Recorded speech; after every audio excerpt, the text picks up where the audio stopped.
All right, good morning. It is paper mache day.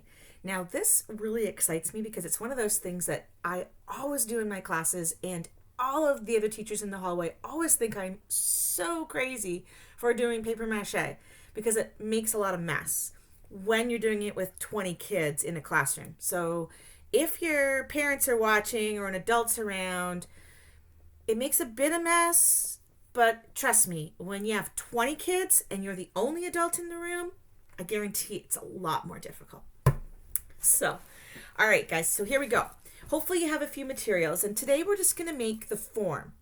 And I'll show you how to do a couple of different ones, and you can decide what you want to do. Okay?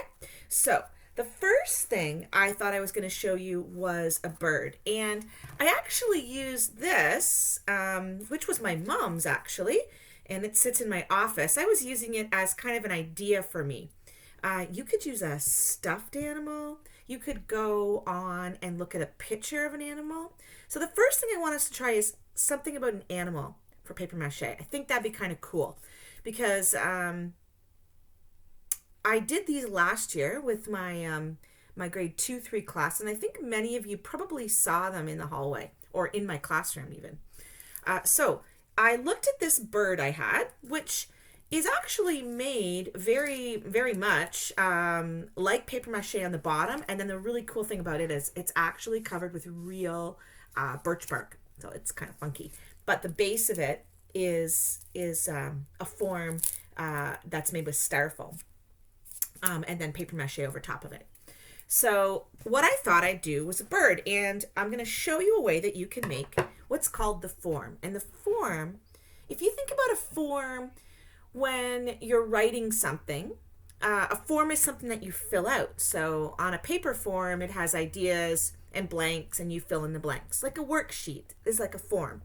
So it's kind of like a framework, or the basic part of something that you're going to add to. And that's exactly what we do with paper mache sculpture.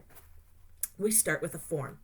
And I'm going to show you half of this form.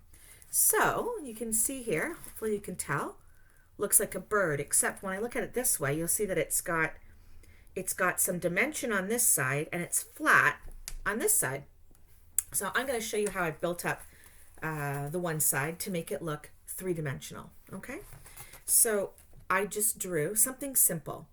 I drew a simple outline of my bird here, and I just drew it on a piece of let me see what this was. Oh, this was some box board from some shrimp I made for dinner the other night. And I'm gonna put us down a little bit there. I'm just gonna cut it out. Okay, so something simple that you could do, this is just one way. This is with using cardboard as your starter. All right, so I had a piece like this, and then I took some newspaper. I happen to have some tissue paper that was left over. And what I did was I took my form and I took the tissue paper and I put it around like this. And now when you look at it, you're going to see it's got that 3-dimension. Now, to make that tissue paper stay, what I did, and we've done this before, is I took a whole bunch of masking tape and just made small little pieces of masking tape. And if an adult can help you with this, that's great. But you guys can do this yourself. Remember, you pull the masking tape out, you put your thumb near the base of it, and you rip across. And it'll rip pretty easily. And then set them up along your table or your desk, or maybe you're outside. This part's not the messy part. The next step is messy, okay? So you can actually do this one inside or outside. All right, and then I take that paper and I just start to tape it around and make it fit on my piece of my piece of cardboard. And let's see here, you'll see it pretty quickly. It'll start to come together. And I just keep folding it folding it. Let's see. I'm kind of at my bird's tail area here. And the whole time, if we were in the classroom, I'd be saying to you, just kind of feel it, squeeze it. You'll feel where the paper is, the cardboard, sorry, is underneath. And now I'm up near the head, so I'm going to wrap it around where my beak area is. Okay. Looks kind of funny because one half is blue and one half is white. So this could just be newspaper that you have at home. It doesn't need to be tissue paper, just newspaper. I have lots of that here, just crumpled up. And on the other form, I'll show you I used newspaper. So, okay. Now, there's the outline for my bird. Okay, and you'll see now it's not flat on the one side. He looks funny with tape on his face. It's not flat on the one side. Now it's got dimension all the way around it. Okay, and this is my tail area, and I'm going to just fold this down a little bit. The trick with paper mache when you're making your form, if you want something that you're making to stand up, you need to find a way to make it stand before you add your paper mache, or feel comfortable that you probably can make it stand before you add the mache. So I want to extend my tail of my bird, and I'm going to have this tail, I'm just going to tape it down, and then I'll be able to wrap around it. So this bird's going to have, let's see, let me see here. I'm just going to kind of cut this maybe.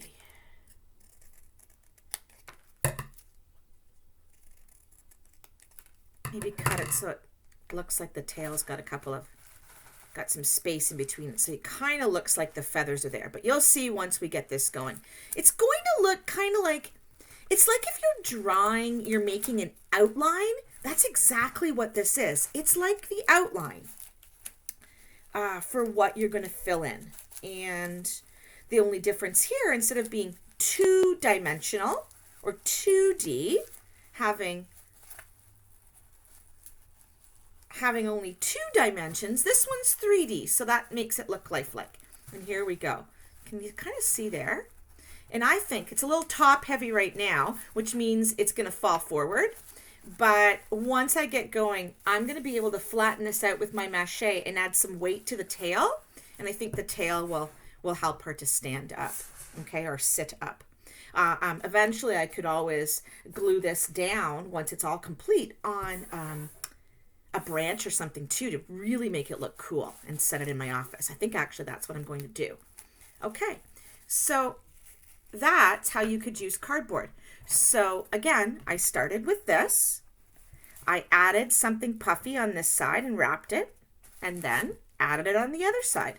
Okay, so you can see it's like the outline, or it's called a form for my sculpture. And I'm going to put the wet paper around this when I'm ready. Okay, so there's a bird here, and you will have seen in our classroom, maybe you saw at the back of the room, I know I'd pulled it out maybe just recently, when we were doing our looms. And I pulled it out, and I was showing you guys an alligator that I'd made last year. So if you look here, that's a plastic bottle. Okay, so I'm reusing. Its snout, or its mouth, I made with a paper towel or a toilet paper tube. And I cut it open, and you're going to see why after, because we'll add teeth in when we're all done. And then I used a piece of newspaper. I scrunched it up, and we know that the back end of an alligator or a crocodile is not flat like this. So what I did was I scrunched up some newspaper and folded it out, so I made a long tail, and then I just taped it on. Now, it seems funny right now, but once you start to build the layers of the paper mache to go around this, what's going to happen is it's going to make all of these pieces become one. So it's really difficult to add a lot of things after. So you want, small things are easy to add, but the big parts of their body, you want to have a form, which is what this says. So bottle. Will Hodgkins last year in my class, some of you may have seen, he made a really cool piggy bank. And it started with a Gatorade bottle just like this. And he kept the lid on it. And he used this to make a pig. It was great. I don't know if you saw it. And we cut a slot when he was all done in the top, and he made it into a piggy bank. And the lid would actually come off when he could pour his money out. It was pretty cool. This, of course, is the mouth. And again, pigs don't have a flat bottom. So I remember sitting with Will, and we took a bunch of paper and we rounded it so that his back end of his pig was rounded. And then we just taped it. Okay?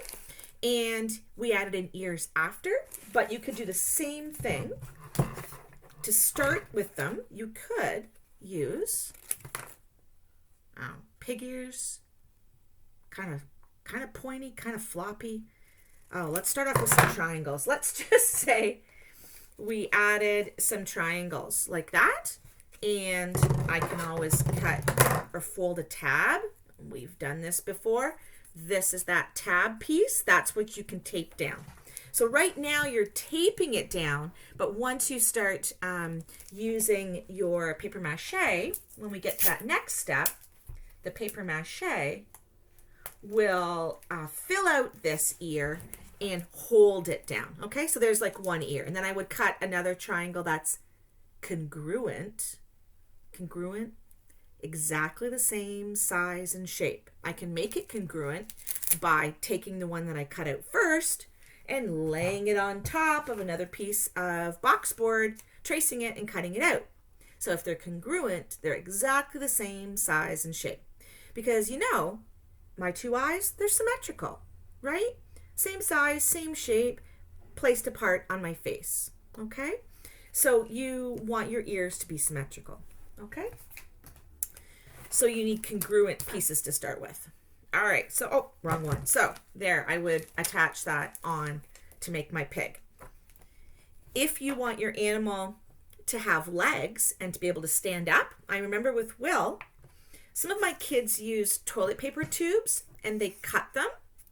Let's see, who was it? Oh, Eden Spock made a beautiful horse with a mane, and it started with a bottle and some paper that she scrunched up, and we attached to make the face of the horse, and then we added details after. Okay, I wish I had those examples to show you. So this is what I have. I couldn't get my one out of the classroom, but I've got this one to show you.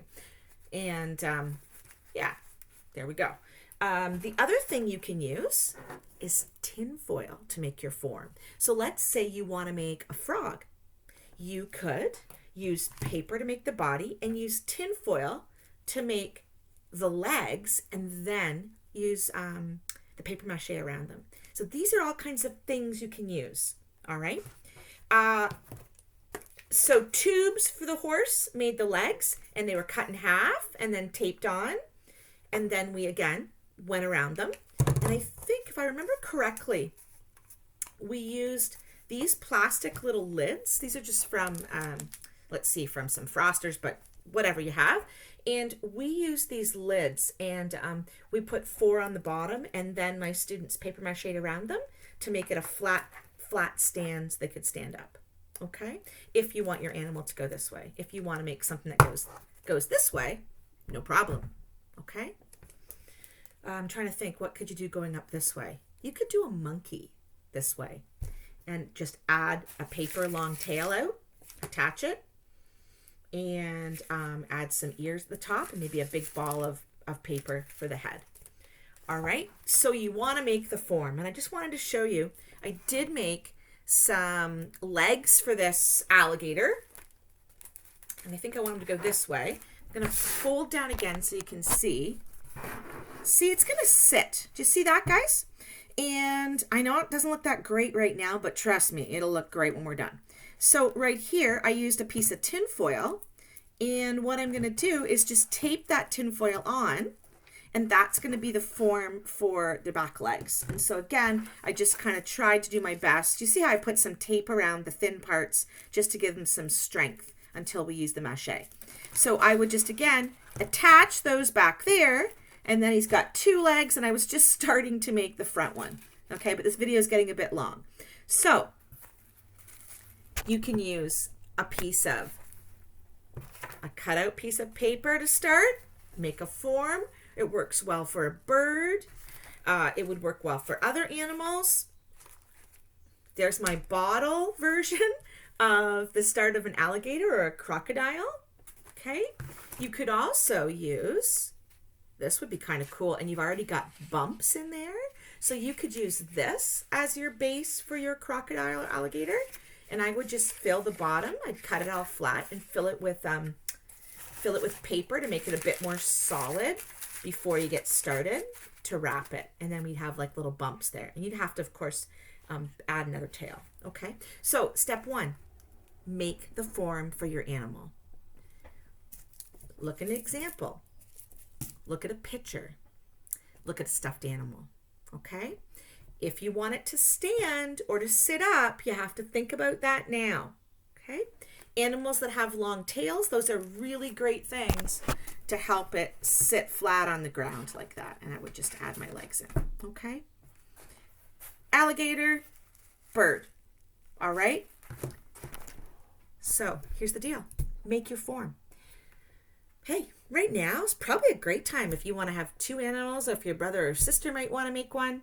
Make a couple different forms, because once we get out the paper mache paste and start to do that step, which I'll make a video of later, once we do that, once you get 1 layer or 2 layers of paper mache on your form, you have to let that sit and dry. And then we're going to add a couple more layers to give it strength and add details.